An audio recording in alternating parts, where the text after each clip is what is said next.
Hey, Mike here with MyLO. Do you know what the difference between a pre-qualification and a pre-approval is? Well, I'll let you know that and let you know which one will always serve you better when you're buying a home. Let's go.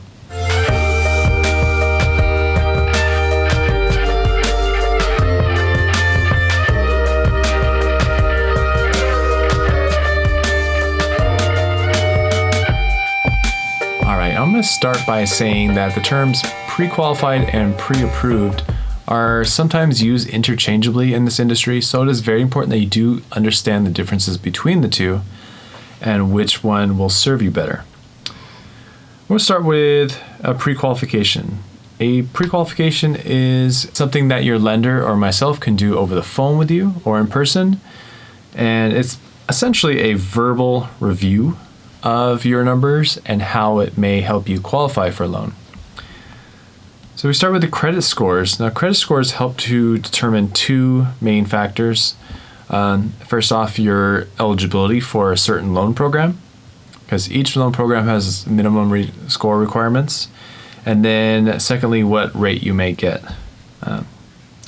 Then gross monthly income. So we determine what your gross monthly income is, either like if you're a salary employee, take your yearly salary divided by 12. If you are an hourly employee and let's say you get overtime and bonus or commissions, we may need 2 years average of your monthly income, but we determine that. And then we factor in your debts. So this is your current credit minimum payments for your auto loan, your student loans, credit cards, installment loans. Those all have minimum payments, and that's the number that we use, not what you pay each month if it's over the minimum, but the minimum payments that are owed each month. Factor that into your debts, and we can find out the debt to income ratio and how much house payment you can take on. And then lastly, your liquid assets. So this is money you have saved up for the down payment and closing costs. And this could be in your savings, your checking, your retirement, but what money you want to use for a purchase of a home. So those four factors help us come up with what you may be eligible for.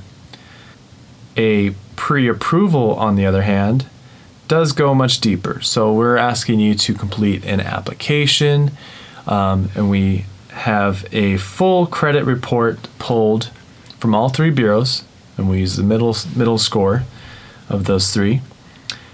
And then to back up the numbers that are on your application, the information that's on your application, we're going to ask for your income documents.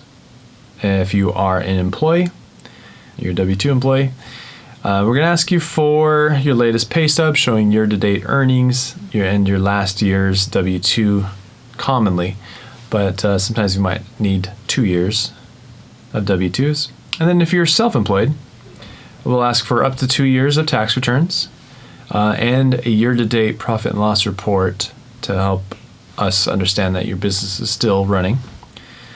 And then we will check with the credit report, because the credit report does show your current minimum payments. And finally, we'll ask for 2 months of your most recent bank statements. And this is just to show that you do have the money for the down payment and the closing costs to complete the transaction. So as you can see, a pre-approval is essentially a lot stronger because, we have an application with the data on it and the documents to back it up. So to wrap it up here, a pre-approval, in my opinion, is a must. It helps you and your lender feel confident that your loan will be approved. And more importantly, it helps the seller feel confident that your loan will be approved and they can sell their home. If a seller has two offers, one comes in with a buyer that's only pre-qualified versus one that is pre-approved, they're definitely going to pick the pre-approved one because they have the documents to back up the application.